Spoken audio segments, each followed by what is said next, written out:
Magandang araw sa inyong lahat.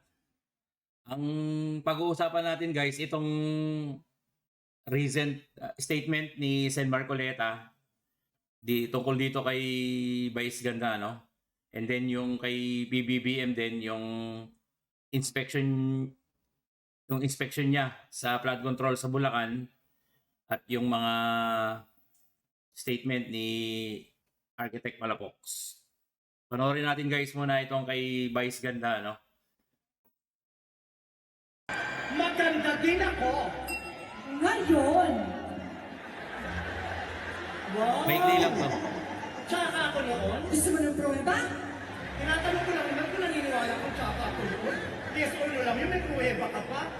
Meron ako! Meron akong resibo! Pakita ang resibo! Wow! Ang perfect nyo! Salasalamin din ako. Gaganda nyo. Wow! Yan ang picture. Yan ang picture sa tanggapan ng DSWD. Isa yan sa mga natulungan nilang bata. Napak sa mga ugali mo. After nagkumanda na ako, wala na akong tsakang picture. Talaga ba? Talaga ba?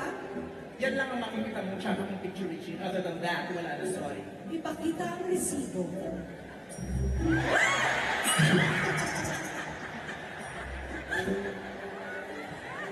Patawarin mo ako na yung nagsashabu ako niyan. Putulin ko muna guys. Dapat hindi na binabanggit ni Vice Ganda yung tungkol dun sa yung sinasabi niya na nagsashabu, ano? Although biro sa kanya yon, pero hindi maganda ang dating sa mga minors. May mga panahon wala silang sira ng buhay ko. Nagshabu ako niyan. Sinabay ko sa compantry na tsaka ni Kobitan. Ay, pero nakaano ka ng one piece na kapiling suit ka? Ano ba yung beauty contest yan? Sumali ka ng beauty contest? Hindi, sumali ako sa PMA. Sa palagay mo pang PMA yan? Sumali ako ng beauty contest. Sa palagay mo si Sembay yan? Ikaw din eh. Gusto mo pang ikinikis-kis yung masakit na katotohanan eh. Wow! Oh, yun na yun. Wala na.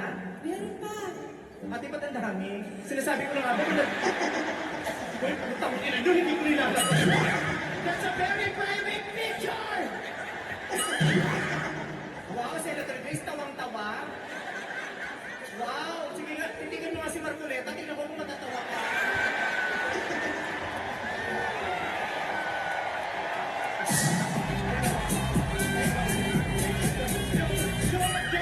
Joke lang, ayun pa lang, nagsisorry na ako. I am sorry, no?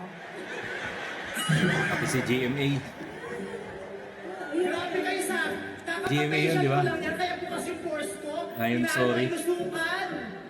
Ate, grabe kayo. Wala sa internet yan, nasa phone ko yan. Kaya ayoko nakikipag-video ko na sa'yo, ini-screenshot mo. Pag nakatambay ako sa bahay nila, sa alas 4 na, sasabihin niya, bakla na lang sana kami ka, patanggalin mo na yung tayo-tayo na naman. Tapos tatanggalin ko, tapos painumin niya ako ng kung ano-ano. Kaya man nakikita ko, pinipicture niya ako. Ngayon ko lang to napanood guys eh, no? Kaya pili ko lang ano. Pakinggan natin guys yung statement ni Sen Marcoleta, no? Ibanat niya kay Vice Ganda. Ang tao. Hindi na nila iniisip kung sira ulo yun o hindi. Di ba? Oo nga, tama. O isipin, ang kanyang gawain magpatawa. Okay naman yun. Marami naman tayong komedya. Maraming komedyante. Nakita mo naman yung mga institusyon sa komedya. Dolphy. Oo. King of comedy. Sino ang makikipagdebate na yung mga tao ngayon nakapagbigay ng talagang kasiyahan, pagpapasaya Aha. sa marami nating kababayan? Lalong-lalo na sa kahirapan ng buhay, di ba? Panchito, di ba? Aping daldal, Chiquito, marami. Hindi. Pagpapasaya, isang lehitimong gawain, isang lehitimong profesyon. At talaga namang kailangan ng isang lipunan. Alam nga naman, puro lang tayo kalungkutan na. Ginawa pa, pwede yun. Wala bang, di ba? Oo. Pero kapag gumawa ka ng isang bagay, pinilit mong magpatawa, para alipustahin mo ang kapwa mo. At the expense of others. Di ba? Pangalipusta, panlalait. Nasa tamang pag-iisip ba yung tao na yun, Nelson? Parang binanggit nyo kanina, parang Pareto. Ikaw na sumaya. Pero yung isa ay pinalungkot mo. Hindi, malayo ang Pareto ron eh. Meron doktrina pa yun, kaya ayoko na lang palawakin. Ang ibig ko sabihin doon, kung talagang ang gawain mo, kung talagang legitimate, ba't di ka ba makakapagpatawa nang hindi ka mga alipusta ng kapwa mo? Siguro pwedeng tanungin eh. Wala bang kamag-anak yun na magpapayo sa kanya? Yun talagang tunay na kamag-anak. Oo nga, kaibigan. Kaibigan kaya. Nakakaawa eh, di ba? Sino bang tao ang masasabi mo na walang kapintasan? Lahat naman ng tao. Tama naman. Pero Huwag mong gagawing Huwag mong katatawanan. gagawing Ang kapintasan katatawanan yun eh. Lalong-lalo na ikaw ang pinakamaraming kapintasan. Halimbawa. Sa bagay. Siya nga, may problema sa sarili niya eh. Hindi niya malaman kung lalaki siya o babae siya. Problema yun. Alam mo, sa psychology, ang tawag doon yung cognitive dissonance. Yun guys, ano? So, Vice Ganda, narinig mo yan, ha? Kung magpapatawa ka, huwag mo nang hahaluan ng parang panlalait sa kapwa, no? Pwede ka naman magpatawa nang wala kang naiinsulto. Ngayon, halimbawa niya nga sila Dolphy, sila Panchito, Chiquito, di ba? Natural lang yung comedy nila. Wala silang nasasagasaan ng mga kapwa-tao nila, no? Puntahan na natin guys itong kay PBBM. Na nakita natin flood control Yan, project. Meron doon sa Pilandulo, hindi masyado mapunta, hindi tayo magbangka. Nandyan sa Pilandulo, butas na naman, hindi nakanait. Pero nagkaroon yan, nasira? O hindi po, never nagkaroon. Hindi talaga, hindi ginawa. Eto na naman, the same thing. Pag titignan mo yung report sa atin, completed lahat. Meron na yan. Tapos, ito na naman yung quality. Madaling makita. Hawakan mo yung semento dito.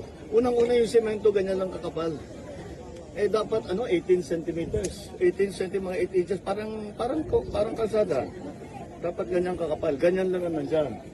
Pag subukan nyo mamaya, hawakan na nyo sa kamay, kayang durugin. Malabnaw yung semento na ginamit. Nagtipid sa semento, nagtipid sa...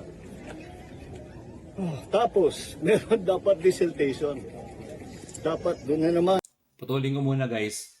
Yung tungkol sa semento na sinasabi niya, kasi yung mga concrete, merong design mix. Let's say 6,000 PSI yung design niya, no? And then kapag yung bago magbuhos ng semento, itetest nila yung yung strength ng concrete, no? And papatigasin nila yung concrete for 28 days. Tapos dadalin sa laboratory. Ika-crush. Babasagin yan Dapat umabot siya dun sa 6,000 PSI na pressure or force. Pagka nabasag siya at 4,000 or 5,000 PSI, failed. Ibig sabihin, mahina yung halo. Yung mix. So, ang question is, wala bang nag-testing ng mga semento doon sa flood control? Kasi dapat magwi-witness dyan yung client inspector yung government representative. Wi-witnessan nila yung mga testing, no? Ang pinagtataka ko, paano nakalusot Di ba? Sa kontrata, desiltation, dredging, completed.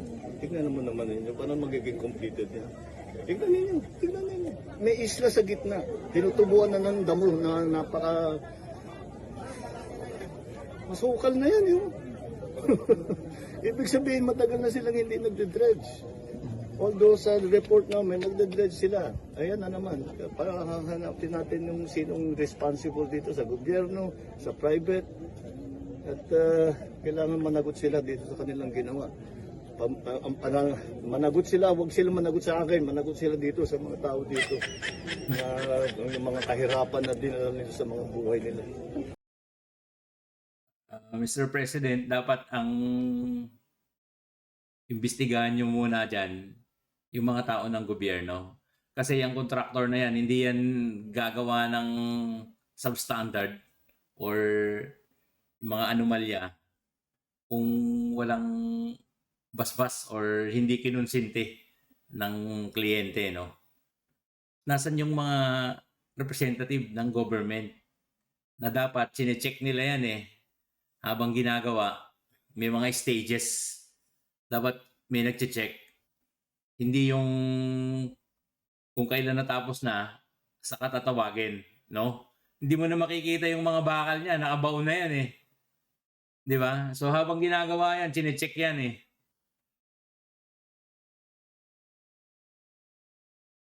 Nakalusot sa gobyerno yan, ano? So kung may malaking liability dito is yung gobyerno. Kasi kumbaga parang pinabayaan nila yung contractor hindi nila minonitor, di ba? Kung ikaw isang client or owner, meron kang isang project, hindi mo naman ipapaubaya lang sa contractor yun di ba?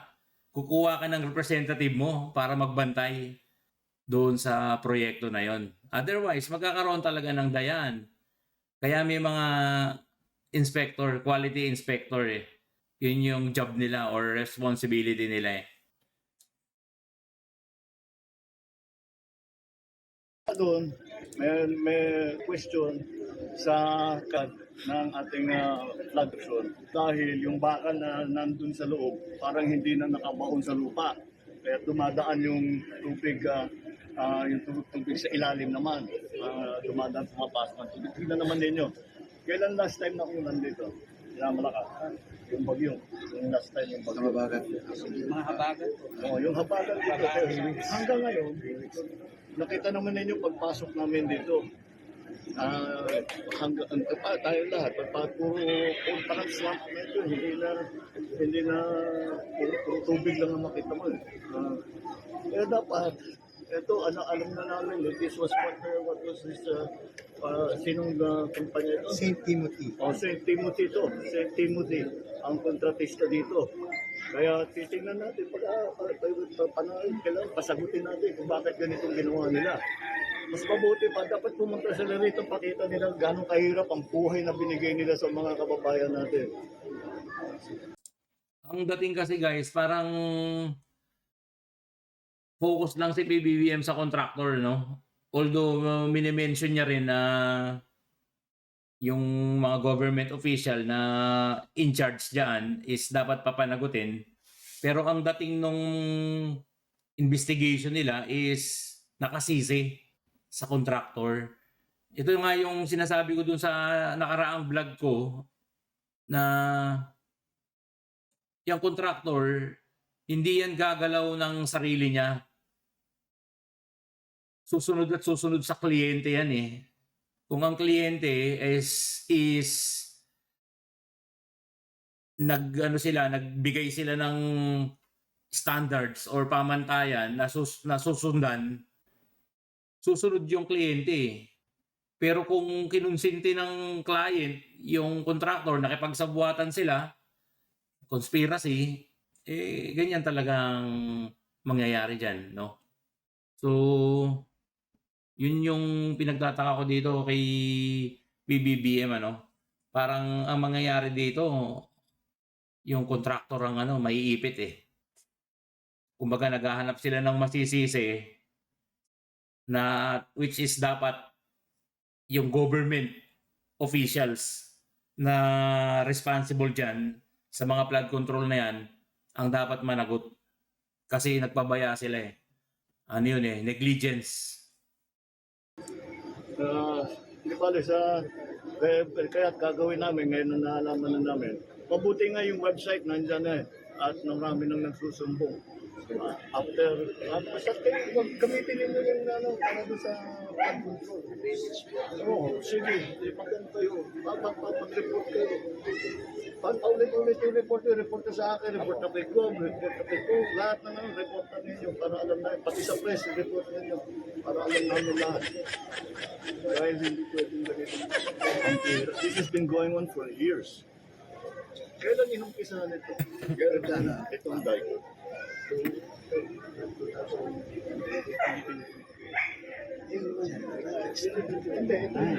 Tuling ko muna guys.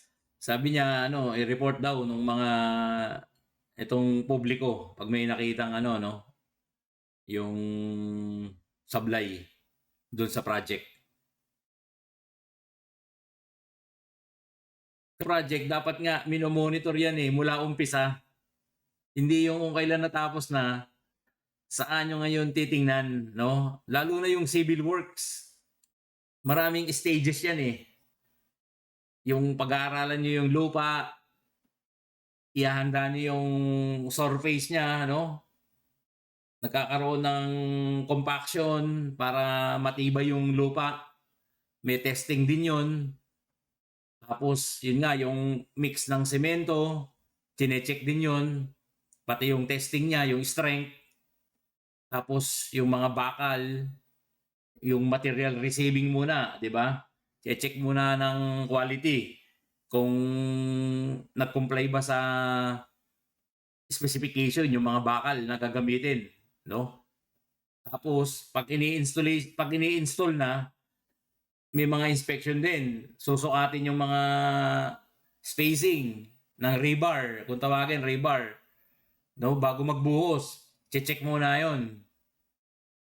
Lahat ng mga aspeto dun sa design drawings, chine-check stages by stages. Meron naman yung method statement Hindi ko alam kung paano na-implement itong mga project na to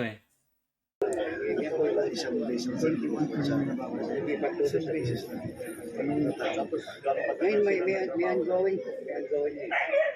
Tapos lumipat ngayon sila doon.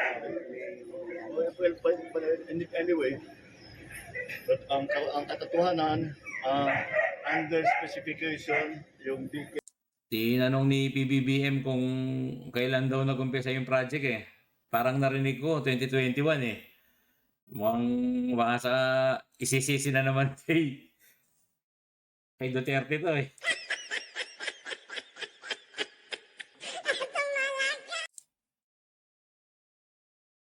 dahil nasa bakal, tapos nakita mo, pag hahanapin ninyo, meron kami mga picture, pati meron kami mga diver na sinisid dun sa ilalim, at nakita talaga, very, manipis lahat ng simento, hindi pantay-pantay, basta hindi magandang trabaho, talagang bibigay. Kaya bumigay na nga. Kaya kailangan nila sagutin kung bakit ganito. Pero ang hirap dahil ipapakita natin ito what possible excuse do they have for not doing this? Hindi ko maisip. Sino ang pumirma ng acceptance? Di ba guys? Kung pagka may project kasi, merong acceptance yan ng client, no? Pipirma yung client na in-accept niya na yung project. Ibig sabihin, satisfied siya, no? So, dito sa case ng flood control, nagkabayaran ng walang mga dokumento, walang mga inspection, walang mga testing report, walang acceptance, tapos binayaran yung contractor. So, sino ang liable dun? Yung budget, yung payment nanggagaling sa government Di ba?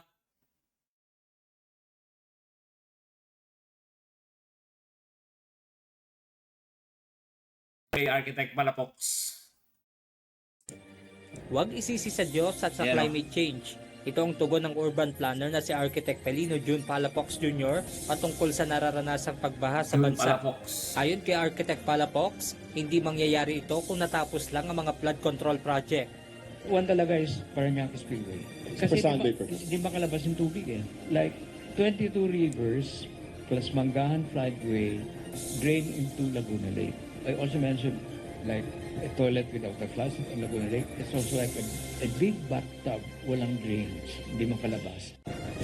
Ayon pa sa arkitekto, magiging malaking tulong para maiwasan ang pagbaha ay ang masiguro na walang nakabara sa mga daluyan ng tubig. So you don't have to be a planner or genius to analyze it.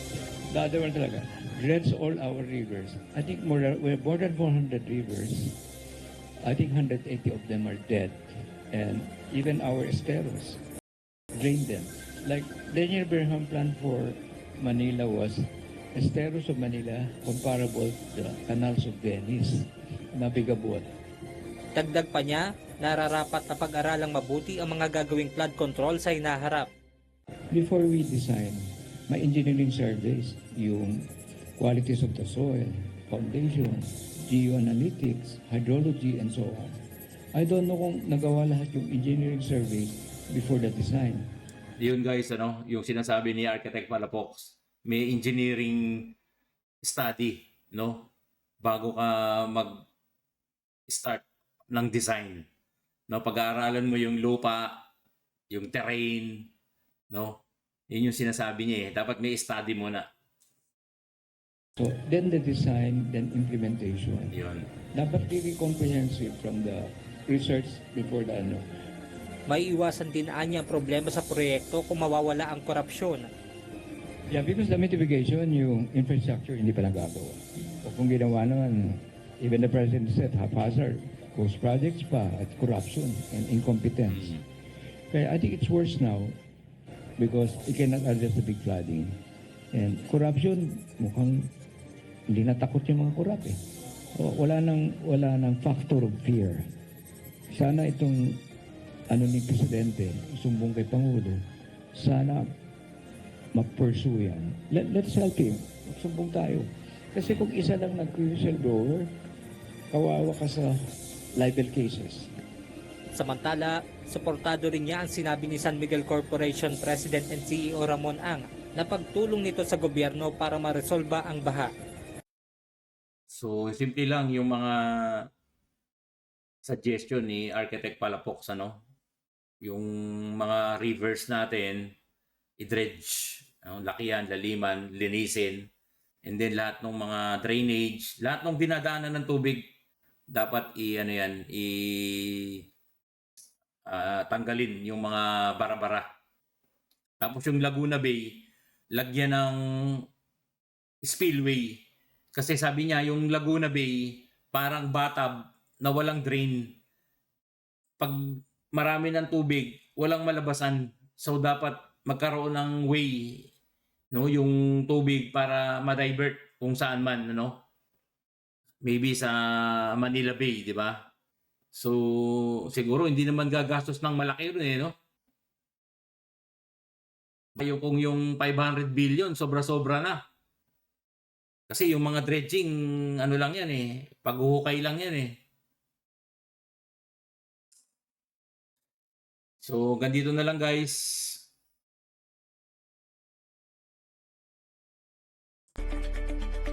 Paki-like naman guys.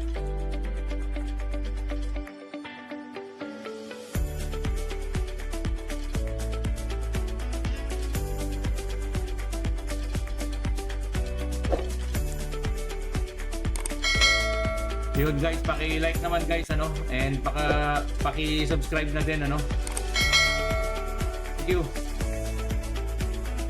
Bye-bye.